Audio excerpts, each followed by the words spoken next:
Vamos a trabajar los ángulos entre dos rectas. ¿Cuál es el ángulo entre dos rectas? Bueno, si yo tengo dos rectas que se cruzan, lo primero que tengo que tener en cuenta es que tengo diferentes ángulos.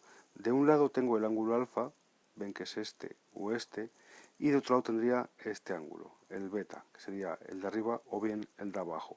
Es decir, al cruzarse dos rectas me quedan dos pares de ángulos que son iguales.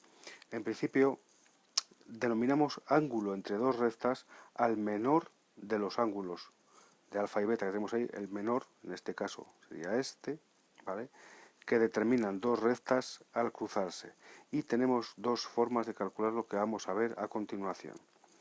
En resumen, al cruzarse dos rectas tengo dos ángulos distintos y yo voy a calcular, o voy a llamar ángulo entre dos rectas al menor.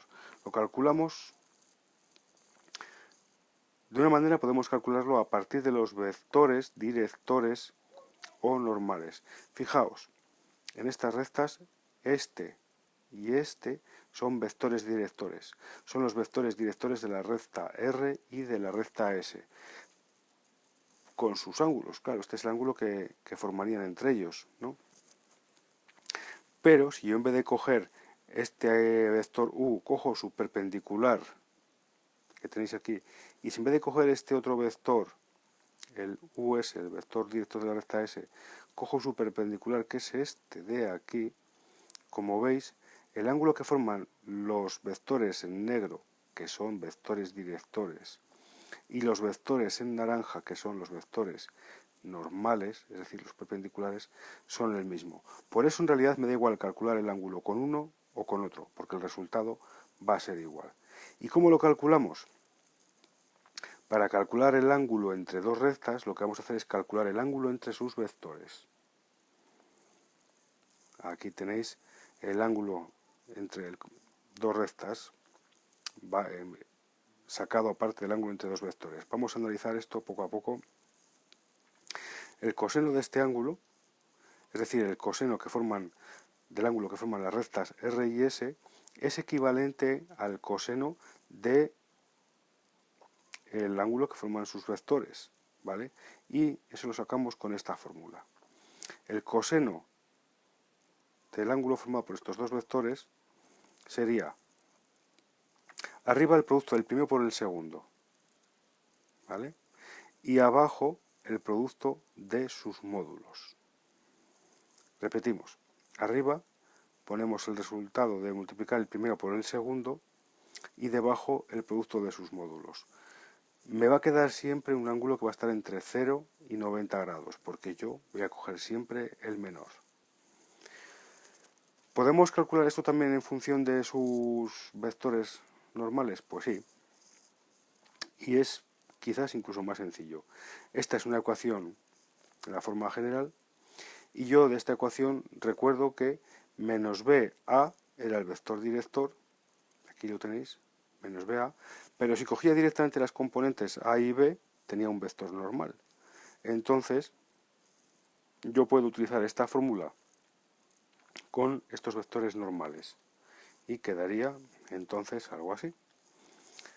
Tengo una recta, tengo la otra, vector director, vector normal. Para hallar el coseno del ángulo que forman las dos rectas, yo cojo los vectores normales, es decir, estas componentes y estas componentes. Hago la primera por la primera, lo ponemos, más la segunda por la segunda, lo ponemos. Y ahora hacemos la raíz cuadrada de a al cuadrado más b al cuadrado, es decir, el módulo de este vector, lo ponemos, y la raíz cuadrada de a' al cuadrado, b' al cuadrado, es decir, el módulo de este vector, y lo ponemos. Hay otra manera de obtenerlo, y es trabajando con pendientes o con tangentes. Para ello vamos a recordar un poco algunos conceptos. Mirad, aquí tenemos un vector. El vector, en este caso es el vector 3, 2, lo que significa que para ir desde el origen hasta el extremo, yo tengo que avanzar 3 y subir 2. Para ir desde el origen hasta el extremo, avanzo 3 y subo 2. Eso lo puedo poner en forma de pendiente, así, ¿vale? Recordad que la pendiente siempre es el de detrás dividido entre el de delante, 2/3. 2/3, que significa que yo avanzo 3, subo 2. Pero esto también podemos verlo en forma de tangente. La tangente de este ángulo sería cateto opuesto entre cateto contiguo, es decir, 2/3. O sea que el concepto de pendiente y el de tangente son equivalentes, ¿vale? Esto es algo muy importante. Entonces, vamos a continuar con esto. Cuando yo tengo dos rectas, fijaos que las rectas forman un ángulo con la horizontal, ¿vale?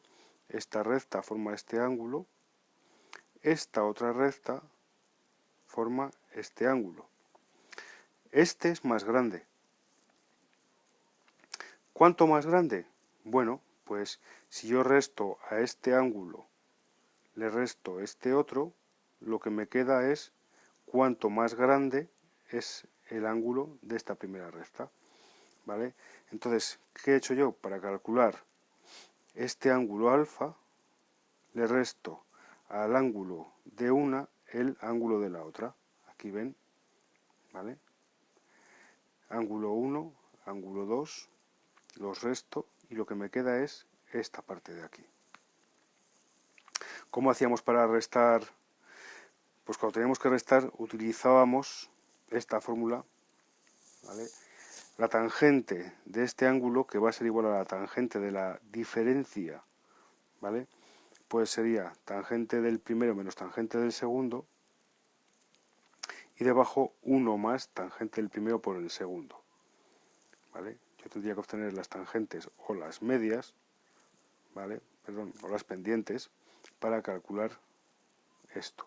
Aunque podemos ponerlo de otra manera utilizando las pendientes. Como tangente y pendiente son lo mismo, yo puedo cambiar todo esto por las pendientes. Entonces, yo puedo hallar el ángulo entre dos rectas conociendo sus pendientes de esta manera. La tangente del ángulo que forman va a ser igual a la pendiente del uno menos la pendiente del otro, y debajo 1 más pendiente de uno por pendiente del otro. Todo ello siempre en valor absoluto.